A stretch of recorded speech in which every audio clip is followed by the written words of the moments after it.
So, any fun Canada Day plans coming up this weekend or next week? Or should I say Dominion Day plans? That's what I call it and what my family calls it. Yeah, I mean, I'm going out to my family's place there on the golf course, so that'll be a good time. From Friday to Tuesday, so I'll be working out there Monday. So hopefully that's good because we have Starlink out there. So And how about you, Alex? Fun Canada Dominion Day plans? I usually just sit around and wait for fireworks to show up somewhere.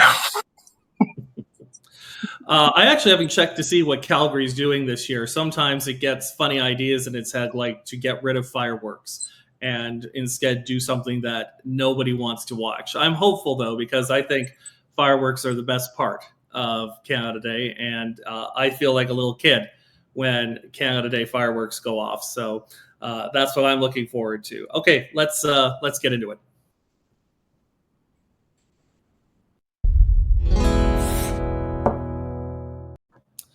Well, hello, everyone. I hope you've had a great week heading into this Canada Day / Dominion Day long weekend. My name is William. I'm joined by Isaac Lamoureux and Alex Zoltan for True North. And this is this week's show of Off the Record. And there's a few interesting stories that we have coming up, starting, Isaac, with an exclusive that you broke. Why don't you tell us about it? I think it's about Alberta's separation vote. yeah, in a sense. So essentially, I submitted an access to information request to the Department of Justice, just asking for more or less all the communications they've had regarding Alberta separatism. And interestingly, what they gave me in the reply was like a 99.9% redacted document, meaning essentially everything but hello was redacted, aside from the senders and recipients of that email, which is where it gets interesting. As you can see in that email there, in the quick shot, you could see Warren Newman, which is Warren J. Newman, who was a leading lawyer in the Quebec secession reference case, and he's written on that extensively, among with the Constitution. And then there's also other people on the emails, the various emails that they sent, such as Indigenous leaders. So that begs the question: is Mark Carney and the Liberal government preparing legally to arm themselves for an Alberta separation vote? Obviously, we can't see what was actually discussed on the emails, so that is unfortunate. But yeah, no, the participants were the super interesting part there. I mean, do you guys have any idea of what they might have been discussing? Alex, what do you think? Well, I had a really similar experience. I did an FOI request from the CBC with relation to a Fifth Estate documentary that they did. And Isaac, I couldn't relate to you more. It was a 262-page document, and 99% of it was redacted. The only thing that you could see every once in a while was, "We're doing great work." Magic marker, black marker sales must be going through the roof at the information freedom, the laughably called freedom of information divisions in these organizations. I mean, if I were to guess, I suspect what they're doing is gaming out what would happen if Alberta ends up having a referendum vote on independence and how the federal government would respond to that, and probably, we can't say for sure, probably how they could stop an Alberta independence movement, even if a referendum came forward. What do you think, Isaac? Yeah, there was one interesting thing because, of course, they sent me the documents, but separately they send a response letter for all ATIPs, and in that response letter they said something that clearly indicates these aren't just friends at the department communicating. This is a legal conversation, because they said, quote, "You will note that certain records or portions thereof have been withheld under Section 23, Solicitor-Client Privilege Information of the Act." So this is clearly a legal consultation. From that quote, we know that they are getting legal advice from this Warren J. Newman and others. So yeah, I mean, at least we can say that much. And why don't you give us some clue who this guy is? He's just not some Quebec lawyer off the street. This is someone who really does know his stuff when it comes to separation movements. Yeah, so he acted as a co-counsel for the Attorney General of Canada in 1998 when the Liberal government had shut down Quebec's secessionist arguments in the Supreme Court of Canada, and the court had agreed with the Crown's arguments in its reference case. And as I said, he's written on that extensively, but in short, the court ruled that Quebec could not legally secede from Canada on its own because of the Canadian Constitution. And then he was just agreeing with the decision and essentially saying that when a majority referendum is held in a province showing a clear majority wants to leave the province, what it does is they can't just leave. What it does is it starts the negotiation process with the federal government. And of course, as we've covered at True North, with Indigenous as well. Now, it's possible I'm the only one old enough to remember the 1995 Quebec separation referendum.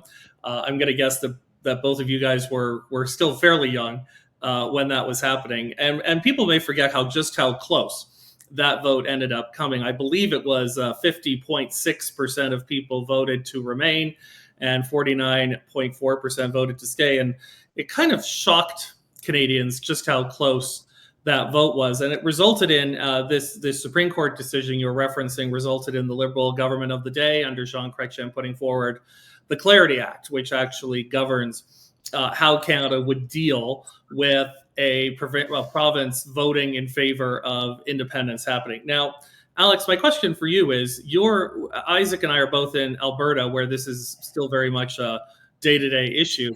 You're in British Columbia.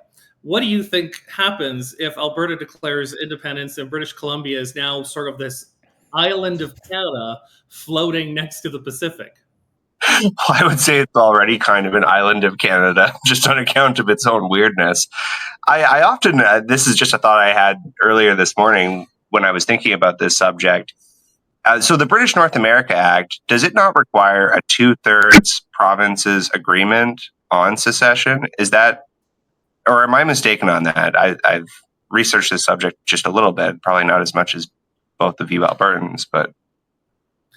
I mean, I think it's one of those things where since it's never happened, we don't 100% know what would be the case. Some would argue, I suspect, that a constitutional amendment would be required in order to accept the changing of the Canadian Federation, which would require a majority of the population and a majority of the provinces to vote to accept the change. Others would argue that provinces are in a position to control their own destiny, and therefore Canada would be under a duty to negotiate. I think one of the factors that is still unknown is what role, what influence, and what powers would First Nations groups have during such a process, because they sign treaties with Canada, not with provinces. In fact, they sign them with the Crown, if we're being technical. So I think there's some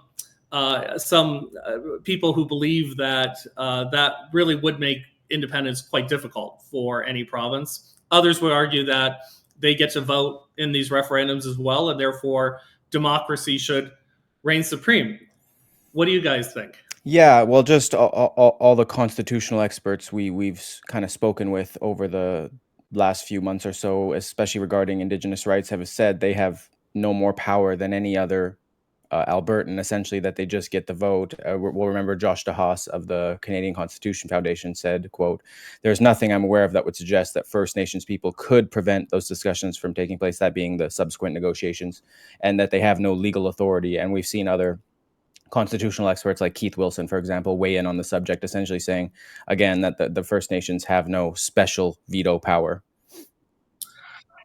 To add to my BC perspective on this subject, if First Nations were, theoretically, let's say, to be a harbinger to Alberta independence, could an alternative to Alberta independence be an amalgamation of Alberta and BC as one province to increase our collective leverage? I mean, there has long been this view that those provinces out in the West who have very little in common with the East, with Central Canada, Quebec, Ontario, the power structures there. In fact, if you look at British Columbia, it's not even geographically close to where the federal government is located. It's a very long flight, which I do not enjoy. And so that is definitely an argument that has been made, that there's little holding provinces out west, and to some would even argue provinces far to the east with those in Central Canada. So I guess that's a point that will be made at various stages, especially if British Columbia ends up electing a different government than the one it's had in power for the past while. Now, Isaac, this wasn't the only thing happening in Alberta independence this week. Do you want to talk about Danielle Smith's new project? Yeah, so she launched the Alberta Next panel, which is essentially going to be conducting forums across the province, that being in person and virtual town halls, just trying to get public opinion on separation and also, I'm assuming, inform them. And while Smith just announced this, I should say that, or sorry, while Smith just launched the panel, I should say this was announced at the start of May, and that's when I originally covered it. So. But the interesting part about the Alberta Next panel is they'll be essentially gauging, as I said, public opinion and then proposing a series of referenda that will occur in 2026. That could be including a separation vote if they deem it necessary. And so this panel will be led, well, I believe it's chaired by Smith, but then it's led by leaders in the academic, judiciary, and economic spheres. So, yeah, this is just really, in my opinion, a great democratic process for Albertans who wouldn't want their government to be conducting panels across the province, gauging public opinion, and then kind of taking in that data and saying, here's what we got from our engagement sessions, here's what the people think, and here's what we're going to propose as a referenda. We'll put it to a vote. Again, another democratic process. If it's a majority vote, we can move forward with it. So I think it's really a great thing for Albertans. Any provincial resident, in my mind, would want their province to be doing things like this. I mean, do you feel the same way, William? Obviously, you're in Alberta as well. I got to admit, I felt a little deja vu when I heard there was going to be a panel on getting a better deal for Alberta. I thought, didn't we already do one of those about 5 years ago? It was under a different premier. I think it was called the Fair Deal panel. I remember going to one of them, and I feel a lot of the same rhetoric, a lot of the same issues had been discussed. And, from obviously Mr. Kenney ended up having to leave his role as premier once his party decided they weren't so much interested in maintaining him. So maybe he didn't have a chance to implement anything coming out of it. But I think for some people out here, they're wondering, is this an actual process that's going to lead to concrete policies and concrete actions? Or is this something so that the government can say, look, we know Albertans are upset. We know they're concerned. And see, we're doing something about it, but not actually doing something about it. Because you know what they say, talk is cheap. And Alex, again, I wonder how this looks from afar, from your perch in BC. Does Alberta come across as sort of perpetually outraged, or do you think we have legitimate concerns about how we're treated in the Canadian Federation? How does it look from someone who isn't an Albertan? Well, I think that both of those things can be true simultaneously. So I think that Alberta, from an outsider's perspective, does appear to be perpetually outraged. But I also believe that the spirit of that outrage is completely legitimate. I mean, Albertans are getting hosed, for lack of a better term, by the federal government all the time. So I completely sympathize with the spirit of Alberta separatists. But from an outsider perspective, where I tend to drift a little bit away from the separatist movement, is I often kind of laugh to myself about how Alberta seems to be the most internally divisive province in the country. So I'm not fully convinced that if it were to become its own separate state, that people would be satisfied with its own independent government. I mean, most of the most outspoken Alberta separatists are quite dissatisfied with the existing provincial government that they already have. So as an outsider, in order for me to believe in the legitimacy and the likelihood of Alberta separatism, I think that they would have to maybe prove that there's some level of unity, right, in order to proceed forward as an independent country. Because what's the point of being an independent country if everybody doesn't like each other? I mean, I would just say that in 60 years, Alberta has elected essentially the same conservative government all but once. It elected one term of New Democrat government and something like 15 or 20 terms of conservative government over that period. So, but I take your point that, the question is, will this actually address major concerns, or even if progress is made, will it still be insufficient for those people who are truly set on having either an independent Alberta or an Alberta that is the 51st U.S. state or something along those lines. Whatever I can say is, it's not going to be dull. We're about to hit stampede season here in Calgary. I'm sure all of these political leaders will be on display and out shaking hands and eating pancakes, and this conversation topic will likely come up. Now, shifting to our good friend, Mr. Carney, who is not a good friend, that is a facetious comment. He has gone to Europe. And when he was in Europe, along with his NATO colleagues, he made a bold announcement that Canada would meet its new NATO target of defense spending of 5% of GDP. Alex, do you want to tell us when Mr. Carney went to Europe, what exactly he talked about? Yeah, so he went to Europe and he has agreed to for Canada to reach NATO's target of 5% of GDP spending on defense targets by 2035. Hopefully we have a budget by then. Yes. I guess that's kind of where I stand to be a little bit skeptical again. I hate to be a negative Nelly, but he has pledged to increase funding to a lot of different things in Canada in the absence of any budget or plan. So I'm not entirely sure how he intends to do this or where the spending is necessarily going to be going. I mean, we can only buy so many men's tampons. This is true. Isaac, what did you think of the Prime Minister's announcement? Yeah, well, first thing that comes to mind is we've never even hit the 2% GDP requirement. Now we're going to hit the 5%. Okay.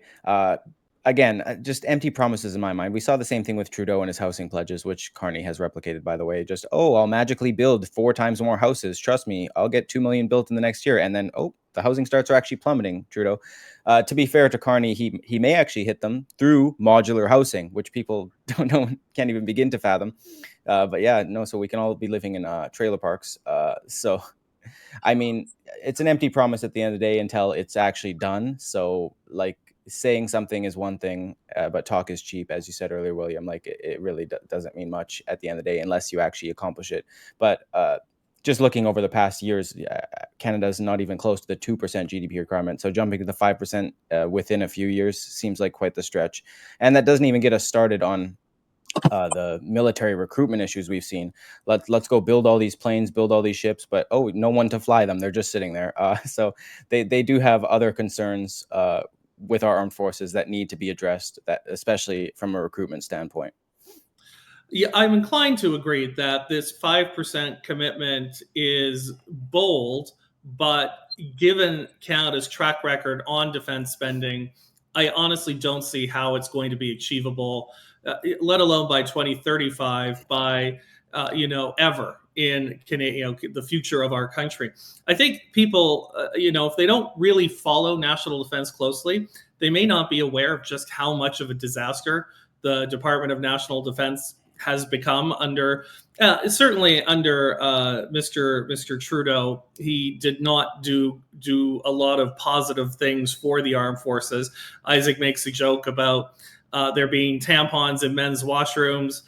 We know that they've had drag queen story times and other performances. And the question is, do you think some of these woke initiatives that the armed forces are focusing on is one of the reasons why recruitment into Canada's Army, Navy, and Air Force has been so woeful over the past decade? Well, I think the men's tampons makes us scarier, personally. Yeah, I do, William. And I remember I've done so much reporting on this over the years, but I do remember a report either a year or two come out that said something along those lines. Like, look, you're focusing on these woke initiatives. This is not what people want. And just from a man in Canada's perspective, like, this is not something that would make you proud to join the military. You think of a strong military like that of the U.S. You'd be much more proud to join that because this is what makes men. Like, you're going out there, you're putting your life on the line, you're risking your life. I mean, it's just, you're not having tampons in the men's bathroom. I mean, this is ridiculous. Yeah, woke initiatives are not going to increase pride in the military, which is, I think, a main drawing aspect to people joining. So I don't know how, if they're trying to say, we're going to put all these DEI initiatives to increase recruitment, it's pretty much doing the exact opposite.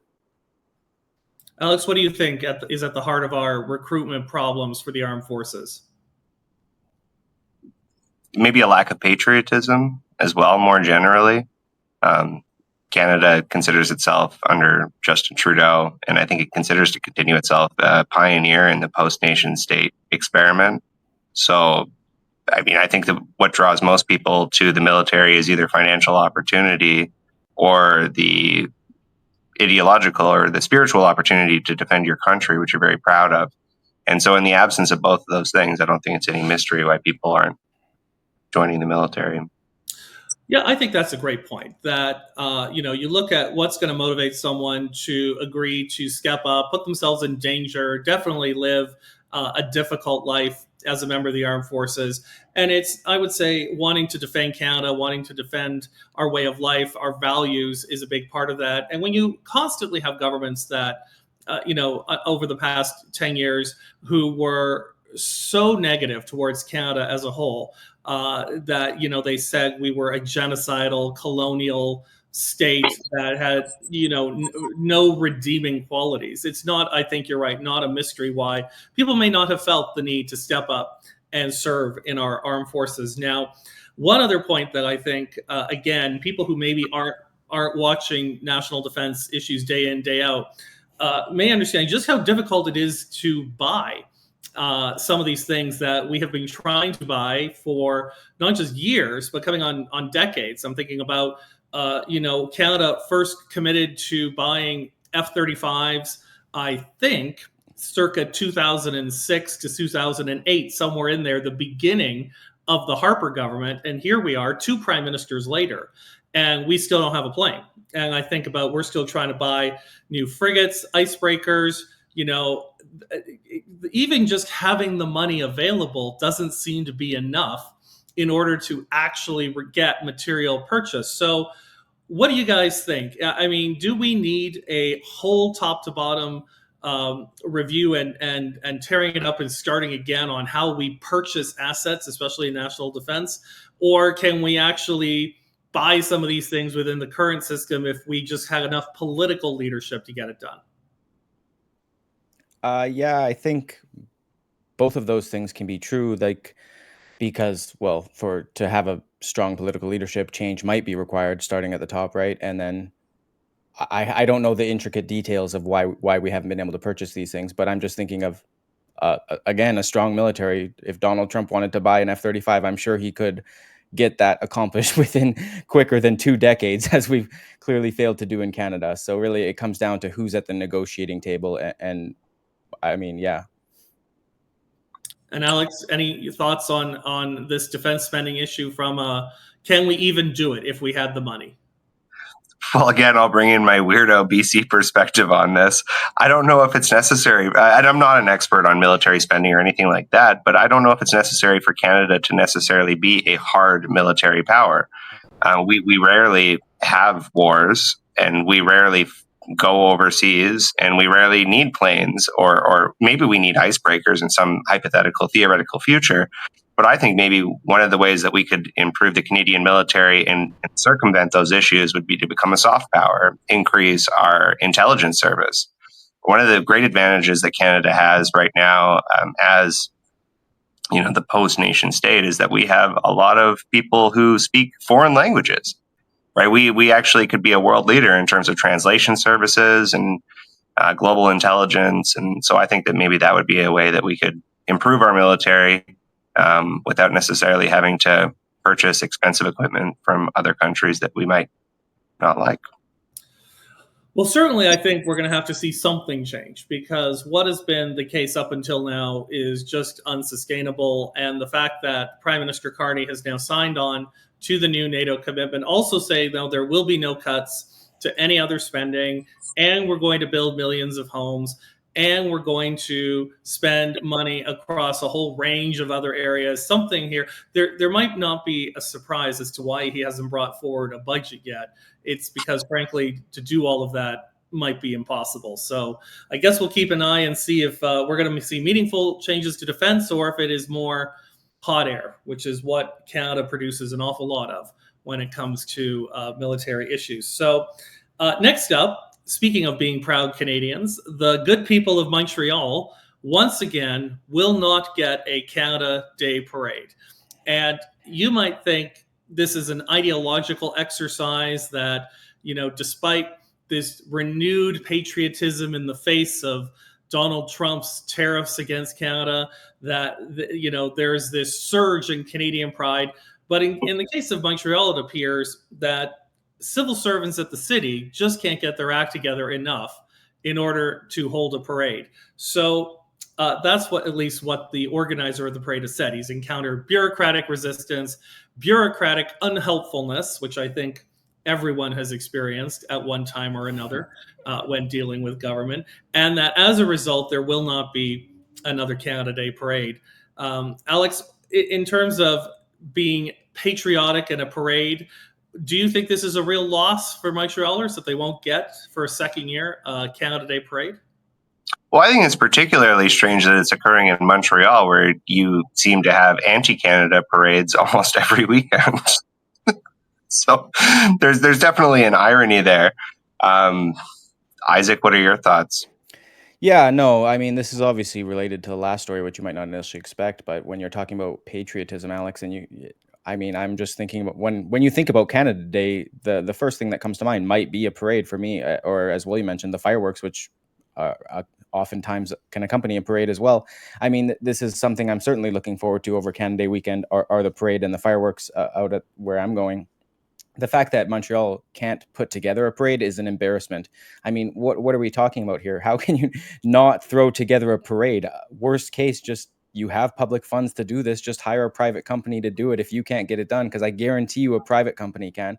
I mean, what are we talking about here? This is, the first word that comes to mind is embarrassing. And from a patriotism perspective, Montrealers would probably be embarrassed at their city that they can't even throw together a Canada Day parade. I mean, I can think of the tiniest jurisdictions in Canada, and they are hosting parades, it's among the biggest too. So there's really no excuses here in my mind. I don't know what Montreal is doing.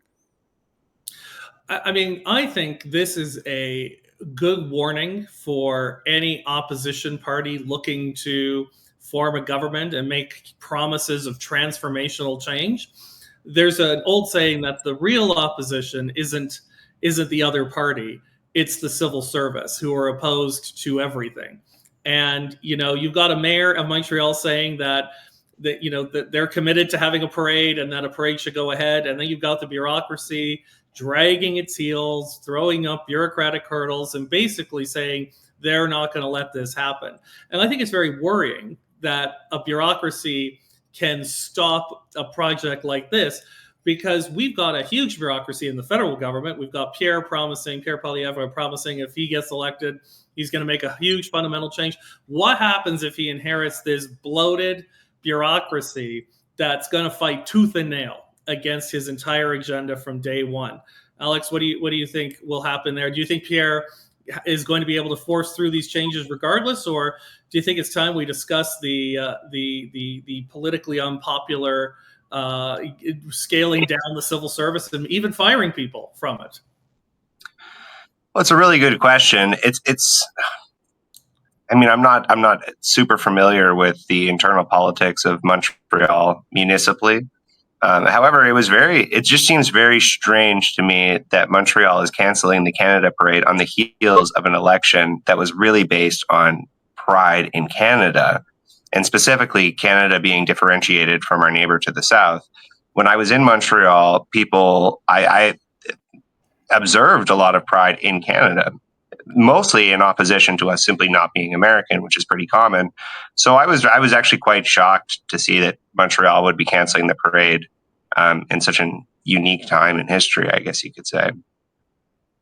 And Isaac, you think this is a harbinger of what's to come if there's ever a change in government federally?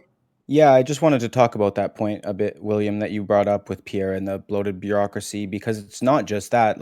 Look, if Pierre were to win and get in, there are so many things working against him. The bureaucracy, I mean, the senators that are all liberal appointees, like the courts don't just change overnight. The laws don't just change overnight. I mean, there's so many hurdles that he would have to jump over. And bringing that back to Montreal, I mean, like I said, I don't know. I can't wrap my head around them not putting on a Canada Day parade, especially as you said, Alex, with the Canadian pride at its foremost, probably because of the recent election. I mean, this is insane to me. I'm sure I'm keeping my eye out just to see if any other cities are doing something ludicrous like this, because as you said, with the Canadian pride, this can't be what residents want either. So I don't know what they have to gain, that being a city, for doing this. I just don't see the upside at all. Well, hopefully Montreal figures out how to celebrate Canada Day some other way. Unless they choose to ban red and white or displaying maple leaves or something else by the civil service there. I'm sure that Canada-loving Montrealers will find ways to celebrate, regardless of what their municipal government chooses to do. Just heading in our final story now, I have to laugh. How many times have we read something crazy that's happened in the news, and our first reaction has been, what were they smoking? And in this case, I would say that's literally the question when a judge made his decision. Yeah, so I covered this story. This is, and I am remiss to laugh because it is a serious story, and I feel terrible for the victim. But this was a judge's decision out of wacky BC, where a gentleman had attempted to rape a woman, stabbed himself in the chest, and then was acquitted of all charges 6 years later on account of being too high on magic mushrooms. Yeah, no, and you're absolutely right. The details of this are very serious. I think it's not funny, but it does border on ludicrous when you think about what had to go through the judge's mind when he saw someone, in this case, attempt very serious crimes against someone else and hurt himself in the process. And then he said, no, there's nothing I can do. This person did nothing wrong in the eyes of the law. We're going to quit him just because he happened to be high as a kite on magic mushrooms. Isaac, what did you take of this? Yeah, just regarding the laughing quick. I mean, while this is a terrible story, of course, just how ludicrous it is, there's almost nothing you can do but laugh. We've seen similar things with bail reform and murderers. It's like, at this point, what do you do? It's just so insane. But I mean, just reading a header like, man too high on mushrooms to be charged. If like, for an example, it's like you'd have to assume that satire, because there's just no possible way this can be the reality we're living in. I mean, it's ridiculous. It's not like, for example, if you had some sort of disability or whatever that you did not have control of, that's the key there. You did not have control over this. It was just a genetic deformity that you were born with or whatever. Then I could see you getting off a charge. You took the mushrooms. You chose to get high. You are responsible. It's that simple. If you drink and drive, you decided to drink, it's like the onus falls on you because you got drunk. So you're not just not liable for any crimes you commit. Oh, I was too drunk to see the stop sign, officer. Like, it's insane. It's the same exact argument. It makes no sense whatsoever. Alex, what do you think? I mean, does this set a ludicrous precedent when it comes to being under the influence of any substance and then committing a horrible crime afterwards? Yeah, I tend to agree completely with Isaac. I think at a certain point here, you sort of throw the baby out with the bathwater on account of the fact that I assume most criminals are inebriated when they commit crimes. I mean, let's be honest here. One of the biggest catalysts for criminal activity is people being high or drunk. And so if you apply this logic to its conclusion, if you take it to its complete logical conclusion, you get to the point where basically nobody is accountable for anything if they're high or drunk. And I don't know how you square that circle personally, but yeah, before a robbery, these guys are chatting. They're like, "Hey man, let's go rob a store. All right, just make sure we get high or drunk first, so we can't get charged." Like, literally though, it's crazy. So it is kind of insane when you think about it. The idea that you can absolve yourself of any criminal act simply by getting drunk or high enough before you engage in it does seem to be a pretty strange idea. Now, the judge in this case, I think some people might have thought, given the details, that this was a judge who's been on the bench for decades. Their views may be outdated, with what we now know to be some of the things related to why criminals behave the way they do, and that this person could have been appointed by, a conservative government from decades ago. But the fact is, this judge was appointed in 2022 by the BC NDP, arguably the most quote unquote progressive government in the country. And so does it strike you all as strange that a party that would otherwise have been, who says things like believe all women and supports the Me Too movement and, would always stand up in the case of women who have been assaulted, is now saying, well, yeah, okay, fine. She was, there was an attempt to rape the woman, but we don't think the guy should do any time because he was high. Does that really seem like what a progressive judge would say or do? What do you think happened here? Well, you're right. It's not logically consistent. And what also bothers me about some of these decisions is if you're going to make a decision that absurd, at least make it quick. I mean, like, why did this take 6 years? And the initial charge related to an event in 2019. So this judge was appointed in 2022. So at some point, somebody passed the baton to this new judge, right? So I just don't know why it took them 6 years to land on not criminally responsible due to mushrooms. I mean, how long did it take the judge to write that decision? You have to wonder if the judge himself was on some sort of hallucinogenic substance if it took him that long to do the job. Ultimately, I do think that it is yet another tick in the box of, wow, Canada's judges have gone rogue and insane on some of these criminal issues. And I think a lot of ordinary Canadians are simply looking at these and going, we don't understand why our judges seem so out of touch with the concerns and values of ordinary Canadians from coast to coast. So certainly not the last time we're going to hear about a crazy judge making an insane ruling. At least in this case, no one was killed, which is a huge step forward. Usually there's much more gory outcome here. And guys, any final thoughts before we head off for the weekend on this or the other stories we talked about? Yeah, I'll just give a quick sports analogy that came to mind. So it's like when you're watching a hockey game and there's a review of a penalty or whatever, and then say they take 10 minutes on it, a ridiculous amount of time, and then they get the call wrong. Essentially what you're saying here with this decision, Alex, you took 6 years to make it, and in my opinion, I'm not a legal expert, but in my opinion, you made the wrong decision. After 6 years, I mean, it's just inexcusable in my eyes. I mean, I think that could sum up our governments at almost every level. They move slow, and when they finally move, they get it wrong. Well, that's it for another week here at True North, and I want to thank Isaac and Alex for joining us today to talk about some of what happened in the news this past week. Always great to get their perspectives and to have a chat about what was making news in Canada. And of course, as everyone knows, everything we've said has been off the record.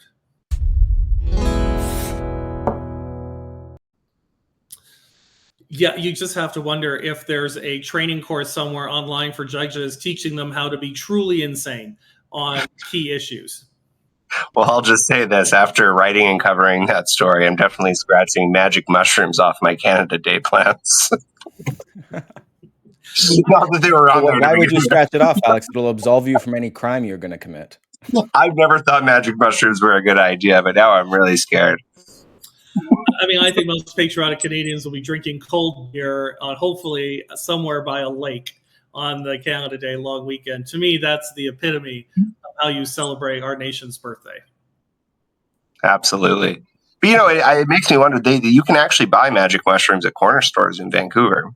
If a judge thinks that magic mushrooms put you into a state of, I think he called it mental non-autonomy or something like that, then maybe we shouldn't be selling them at corner stores. Like if they're causing people to rape people and or attempt to rape people and not be criminally responsible, maybe we shouldn't be handing them out like candy. Yeah, I did not know you could buy them at corner stores in BC there, Alex. That's crazy on its own to me. I feel this is one of those things that makes the rest of the country look at Vancouver and British Columbia and think it's kind of an odd place sometimes. We're not really sure what makes them tick.